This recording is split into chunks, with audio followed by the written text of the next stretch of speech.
ನಮ್ಮ ಗುರುಮಾತೆಯವರಿಗೆ ನಮ್ಮೆಲ್ಲರ ಪರವಾಗಿ ಹೃದಯಪೂರ್ವಕವಾದಂತಹ ಧನ್ಯವಾದಗಳು.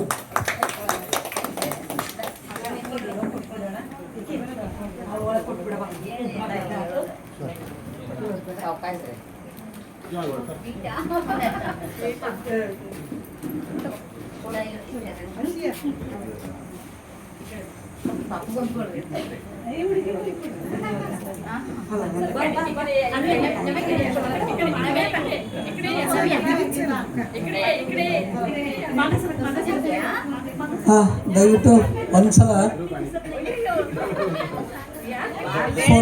ಫೋಟೋಗಳನ್ನು ಆನಂತರ ಮಾಡ್ಕೊಳ್ಳೋಣ.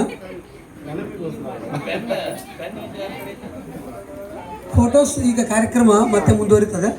ಫೋಟೋಸ್ ನಂತರ ಮಾಡ್ಕೊಳ್ಳೋಣ. ಸ್ವಲ್ಪ ವೇದಿಕೆ ಕಾರ್ಯಕ್ರಮ ಇದಾವೆ, ದಯವಿಟ್ಟು ಸ್ವಲ್ಪ ಅವಕಾಶ ಮಾಡಿಕೊಡಿ. ಆನಂತರ ಮತ್ತೆ ವೈಯಕ್ತಿಕವಾಗಿ ನೀವು ಮಾತಾಡಿರಿ.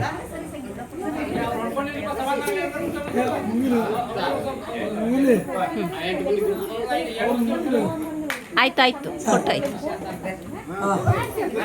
ನಮ್ಮ ಬ್ಯಾಚ್ನ ಎಲ್ಲ ಹೆಣ್ಮಕ್ಳು ಒಂದು ಫೋಟೋ ನಿಮ್ಮ ಕಡೆ ತಗೊಂಡು ನೋಡಿ. ಗೆಳೆಯರ, ಇವತ್ತಿನ ಪ್ರೋಗ್ರಾಮಿನ ಚಾಕಟ್ ನಿಮ್ಗೆ ಗೊತ್ತಿದೆ ಹೆಂಗೋ. ಯಾಕಂದ್ರೆ ಈಗ ಸನ್ಮಾನ ಆಯಿತು. ನಮ್ಮ ಅವೆಲ್ಲರೂ ಸ್ವಲ್ಪ ಒಬ್ಬೊಬ್ಬರು ಯಾರೋ ಮಾತಾಡಿ ಮೇಡಮ್ ಅವರು ಮಾತಾಡ್ತಾರೆ. ಆ ನಂತರದಲ್ಲಿ ನಾವೆಲ್ಲ ವೈಯಕ್ತಿಕವಾಗಿ ನಿಮಗೆ ಬೆಳಕಲ್ಲಿ ಕೂತ್ಕೊಂಡು ನಿಮಗೆ ಒಂದು ಫೋಟೋ ನೆನಪಿಗಾಗಿ ನೀವು ಕ್ಲಿಕ್ಕಿಸ್ಕೊಳ್ರಿ. ಆನಂತರ ಕಾರ್ಯಕ್ರಮ ಮುಗಿಸೋಣ ಅಂತ. ಮಾತಾಡೋ ಮೊದಲು ನಾನೇ ಸ್ವಲ್ಪ ಅವ್ರ ಬಗ್ಗೆ ಮಾತಾಡ್ತೇನೆ. ಯಾಕಂತಂದರೆ ಒಂದು 5 ನಿಮಿಷ ಮಾತಾಡ್ತೇನೆ. ನನ್ನ ಮೇಲೆ ಭಾಳ ಋಣ ಇದೆ. ಮೇಡಮ್ ಅವ್ರದ್ದು ಋಣ ಭಾಳ ಇದೆ. ಈ ಜನ್ಮದಲ್ಲಿ ಯಾವತ್ತೂ ತೀರಿಸ್ಲಿಕ್ಕೆ ಆಗಲಾರಂಥ ಋಣ ನನ್ನ ಮೇಲೆ ಇದೆ. ಹಾಗಾಗಿ ದಯವಿಟ್ಟು ನಾನು ಮೊದಲು ಮಾತಾಡ್ತೀನಿ, ಅವಕಾಶ ಮಾಡಿ ಕೊಡ್ತೀವಿ ಅಂತ ಭಾವಿಸ್ತಾ. ಹಾಯ್. ಇದು ಯಾಕಂತಂದರೆ ಟೆಕ್ನಿಕ್ ನಮ್ದು ಇದು ಗೊತ್ತಲ್ಲ ನಿಮ್ಗೆ. ಮಕ್ಕಳು ಭಾಳ ಮಾತಾಡಿದ ಕೂಡಲೇ ನಮ್ಗೆ ಅವ್ರು ಜೋರು ಮಾಡ್ತಿದ್ರು. ನಾವು ನಿಮ್ಗೆ ಜೋರು ಮಾಡೋಕ್ಕಾಗಲ್ಲ ಅಂತ ಈ ರೀತಿ ಟೆಕ್ನಿಕ್ಕಾಗಿ ನಿಮ್ಮ ಮುಂದೆ ಸಂದು ಸರಿ. ಮೇಡಮ್ ಅವ್ರದ್ದು ನಮ್ಮ ಊರಿಗೆ ಬಂದ್ರಲ್ಲ, ನಾವು ಫಸ್ಟ್ ಅವ್ರ ಕೈಯಲ್ಲಿ ಸಿಕ್ವಿ. ನಾನು ವೈಯಕ್ತಿಕ ಅನುಭವ ಹೇಳ್ಬೇಕಂತಂದ್ರೆ, ನಾನು ಒಂದು ತಿಂಗಳ ಅವ್ರ ಕ್ಲಾಸಲ್ಲಿ ಮುಂದೆ ಕೂತ್ಕೊಳ್ತಾ ಇದ್ದೆ. ನಾನು ಹೈಟ್ ಕಡಿಮೆ, ಹಾಗಾಗಿ ಮುಂದೆ ಕೂತ್ಕೊಳ್ತಿದ್ದೆ. ಒಂದೂವರೆ ತಿಂಗಳು ಆಯಿತು. ಆನಂತರ ನಾನು ಶಾಲೆ ಬಿಟ್ಟೆ.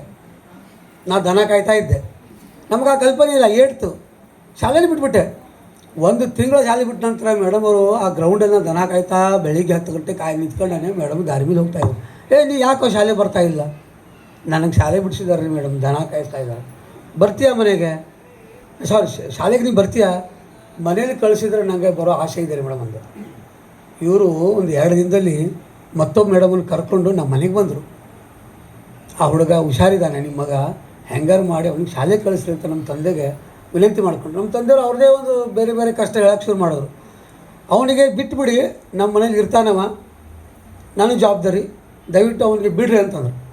ನೀವು ಹಿಂಗೆ ಅಂತೀರಿ, ಆಯ್ತು ನಿಮ್ಮ ಮಗ ಬಿಟ್ಬಿಡ್ತೇನೆ ನಮ್ಮಪ್ಪ. ಅದು ನನ್ನ ಜೀವನದ ಟರ್ನಿಂಗ್ ಪಾಯಿಂಟ್. ಇಲ್ಲ ಅಂತಂದ್ರೆ ನಾನು ದನ ಕಾಯೋನು ಇವತ್ತು ನಾನು ಇಂಥ ಶಿಕ್ಷಕನಾಗಿ ನಾನು ಇಲ್ಲಿ ನಿಲ್ಲಕ್ಕೆ ಯೋಗ್ಯತೆ ನನಗೆ ಬರೋದಿಲ್ಲಾಗಿತ್ತು.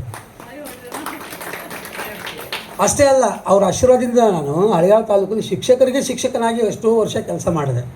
ಆ ತಾಕತ್ತನ್ನು ಅವ್ರು ನಾನು ಪಡೆದೆ. ಅದು ನನ್ನ ಭಾಗ್ಯ. ಹೀಗಾಗಿ ಅಲ್ಲಿಂದ ನನ್ನ ಜೀವನ ಬದಲಾವಣೆ ಆಗ್ತಾ ಹೋಗ್ತು. ಇವತ್ತು ಕನ್ನಡದಲ್ಲಿ ನನ್ನ ಬಗ್ಗೆ ಹಳೆಯಾದಲ್ಲಿ ಒಳ್ಳೆಯ ಒಂದು ಅಭಿಪ್ರಾಯ ಇದೆ ಅಂತಂದರೆ ಅದಕ್ಕೆ ಮೇಡಮ್ ಅವರ ಆಶೀರ್ವಾದ. ಯಾಕೆ ಅಂತಂದರೆ, ನಾನು 9th ಇದ್ದಾಗ ಅವರು 1 ಗಂಟೆ 2 ಗಂಟೆವರೆಗೂ ಏನೋ ಓದ್ತಾಯಿದ್ರು. ನಾನು ಮಧ್ಯದಲ್ಲಿ ಎಚ್ಚರಾಗಿ ನೋಡ್ತೇನೆ. ಅವ್ರ ಮನೆಯಲ್ಲೇ ನಾನು 4-5 ವರ್ಷ ಮಲಗಿದ್ದೇನೆ. ಅವ್ರ ಜೊತೆಗೇ ಉಳಿದಿದ್ದೇನೆ. ಕತ್ಲೆ ಆಗ ಒಳಗಡೆ ಓಡಿ ಬಂದು ಅವ್ರ ಮನೆಗೆ ಸೇರ್ಬೇಕು. ನಾನು 7 ಗಂಟೆಗೆ ಜೈನರಂತೆ ಊಟ ಮಾಡ್ತಿದ್ದೆ. ಕತ್ಲಾಗ ಮೊದಲೇ ಊಟ ಮಾಡಿ ಮೇಡಮ್ ಒಬ್ಬರೇ ಆಗ್ತಾರಂತೆ ಮೊದಲೇ ಬಂದು ಅವ್ರ ಜೊತೆಗೆ ಇರಬೇಕಾಗಿತ್ತು. ನಾವು ಬೆಳಗ್ಗೆ ಎದ್ದು ಮತ್ತೆ ಮನೆಗೆ ಹೋಗ್ತಿದ್ದೆ.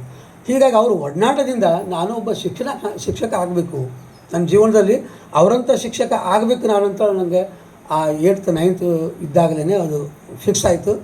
ಅದೇ ಮಾರ್ಗದಲ್ಲಿ ನಾನು ಬಂದು ಇವತ್ತು ಒಬ್ಬ ಶಿಕ್ಷಕನಾದ. ಅಂದರೆ ಅವರ ಆ ಒಂದು ನಡೆ ನನ್ನ ಜೀವನವನ್ನು ಹೇಗೆ ಬದಲಿ ಮಾಡ್ತು ಅಂತ. ಹೀಗೆ ನಿಮ್ಮೆಲ್ಲರ ಜೀವನದಲ್ಲಿ ಹಲವಾರು ಬದಲಾವಣೆಗಳು ಅವರಿಂದ ನಾವು ಕಂಡಿದ್ದೇವೆ, ಹೌದಾ? ಮುಂದೆ 9th ಇದ್ದಾಗ ಹೇಳಿದ್ದಲ್ಲ, ಏನು ಓದ್ತಾಯಿದ್ರು ಅವರು. ನಮ್ಗೆ ಮೇಡಮ್ ಅವರು ಪರೀಕ್ಷೆ ಇಲ್ಲ, ಏನು ಓದ್ತಾರೆ ಅಂತ ಬೆಳಿಗ್ಗೆ ಏನು ಓದ್ತೀರಿ? ಕಣ್ಣಾಗ ಅವ್ರಿಗೆ ನೀರು ನೋಡಿದರೆ ಅದು ಅಂಬುಜಾ ತರಾಸು ಅವರ ಅರುಣರಾಗ ಕಾದಂಬರಿ. ನಂತರ PUC ಬಂದಾಗ ಆ ಕಾದಂಬರಿ ಪಿಕ್ಚರ್ ಬಂತು. ಗೀತಾ ಮತ್ತು ಅನಂತ್ನಾಗ್ ಹೀರೋ ಹೀರೋಯಿನ್ ಇದ್ರು ಗೊತ್ತಾ. ಅವರು ಅದು ಅದರಲ್ಲಿ ಏನಿರ್ತದೆ ಅಂತ ನಾ ಕೇಳೋ, ಚೆನ್ನಾಗಿರ್ತದೆ ಅಂತಿದ್ರು ಅವರು. ಸ್ತ್ರೀ ಸಂವೇದಿತ ಸುಮಾರಷ್ಟು ಕಾದಂಬರಿಗಳು ನಾನು 10th ಒಳಗಡೆ ಓದಿ ಮುಗಿಸಿದೆ. ಕಾರಣ ಅಂತಂದರೆ ಅವರ ಪ್ರೇರಣೆ ನನಗೆ. ಅವ್ರು ಓದ್ತಾ ಇರೋದು ನೋಡ್ಕೊಂಡು ನಾನು ಓದಲಿಕ್ಕೆ ಶುರು ಮಾಡಿದೆ. ಅವರೊಂದು ಒಳ್ಳೊಳ್ಳೆ ಕಲಾತ್ಮಕ ಪಿಕ್ಚರ್ಗಳು ನೋಡ್ತಿದ್ರು, ಬಂದು ಅದರ ಬಗ್ಗೆ ನಮಗೆ ಸ್ಟೋರಿ ಹೇಳ್ತಿದ್ರು. ಮಸಣದ ಹೂ ತಿಳಿದ್ರಲ್ಲ ಹೆಸರು, ಪುಟ್ಟಣ್ಣ ಕಣಗಾಲ್ ಅವ್ರ ನಿರ್ದೇಶನ ಪಿಕ್ಚರ್ ಅದು. ಅವ್ರು ನೋಡ್ಕೊಬಂದು ನಮ್ಮ ಕತೆ ಹೇಳಿದರು. ಅವಳ ನೆರಳು, ಆಮೇಲೆ ಇಂಥ ಹಲವಾರು ಪಿಕ್ಚರ್ಗಳನ್ನ ನೋಡಿ ಕತೆ ನಮಗೆ 3 ತಾಸಿನ ಕತೆಗೆ 3 ತಾಸನೇ ಹೇಳ್ತಿದ್ರು ನಮಗೆ.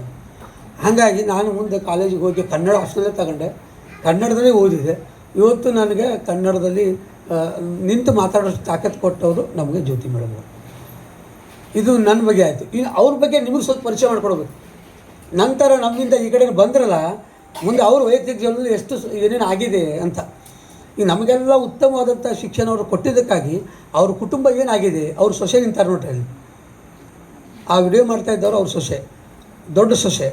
ದೊಡ್ಡ ಮಗ ಮಂಜು ಅಂತೇಳಿ ರೈಲ್ವೆ ಇಲಾಖೆಯಲ್ಲಿ ನೌಕರಿ ಮಾಡ್ತಾರೆ, BE ಮಾಡಿಕೊಂಡು. ಚಿಕ್ಕ ಮಗ SBI ಬ್ಯಾಂಕಲ್ಲಿ ಮ್ಯಾನೇಜರ್ ಆಗಿದ್ದಾರೆ, ಎಲ್ಲಿ ಜಮಖಂಡಿಯಲ್ಲಿ. ದೊಡ್ಡ ಮಗ ಧಾರವಾಡದಲ್ಲಿ ಇದ್ದಾರೆ. ಹೀಗಾಗಿ ಅವರ ಕುಟುಂಬ ಭಾಳ ಚೆನ್ನಾಗಿದೆ. ಸರ್ ಇವರು ಜಿಲ್ಲಾ ತಪಾಸಣಾಧಿಕಾರಿಯಾಗಿ ಕೋಆಪರೇಟಿವ್ ಆಡಿಟರ್ ಆಗಿ ಅವ್ರು ರಿಟೈರ್ಡ್ ಆದವರು. ಭಾಳ ನನಗೆ ಮತ್ತೊಮ್ಮೆ ಹೆಸರು ಏನು ಬರ್ತಾಯಿತ್ತು,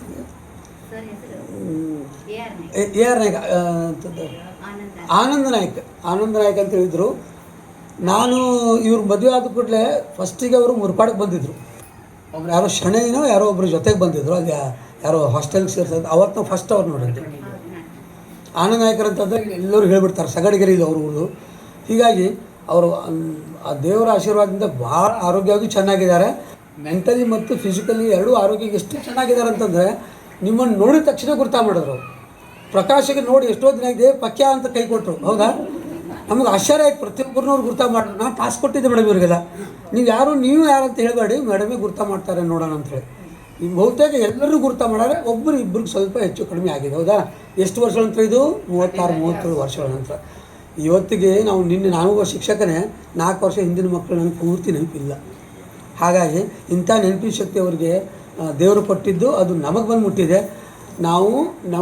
ನೀವೆಲ್ಲ ಕೊಟ್ಟಂಥ ಸಂಸ್ಕಾರವನ್ನು ನಮ್ಮ ಮುಂದಿನ ಪೀಳಿಗೆಗೆ ನಾವು ವರ್ಗಾಯಿಸ್ತಾ ಇದ್ದೇವೆ. ನನಗೊಂದು ಭಾಗ್ಯ, ಶಾಲೆಯಲ್ಲಿ ನಾನು ನಿಮಗೆ ಕೊಟ್ಟಂಥ ಸಂಸ್ಕಾರವನ್ನು ಮಕ್ಕಳಿಗೆ ವರ್ಗಾಯಿಸ್ತಾ ಇದ್ದೇನೆ.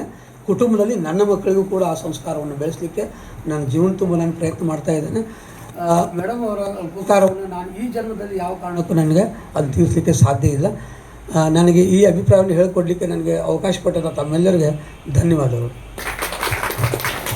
ಈಗ ಜೀವಜಿಯವರು ವೇದಿಕೆಗೆ ಬರ್ತಾರೆ. ನೀವೆಲ್ಲರೂ ಮುಕ್ತವಾಗಿ ಮಾತಾಡ್ಬೋದು. ಸಮಯ ತಗೊಳ್ಳೋಣ, ಬೇಸರ ಇಲ್ಲ, ಸಮಯ ಮಾಡ್ಕೊಳ್ಳೋಣ. ಆನಂತರ ನಾಷ್ಟ ಮಾಡ್ಕೊಂಡು ನಾವು ಗಾಡಿ ಬಿಟ್ಟು ಯಾವಾಗ ಮುಟ್ಕೋಬೋದು.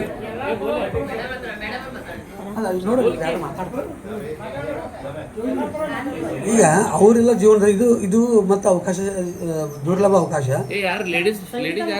ಸಂಗೀತ ನೀವು ಬರ್ರಿ. ನಮ್ಮ ಟೀಮ್ ಲೀಡರ್ ಬಸವ, ಕುಸ್ತಿಪಟ್ಟು ಬಸವ ಬರ್ರಿ. ಕಬಡ್ಡಿ ಪಟು ರೀ ಅವರು.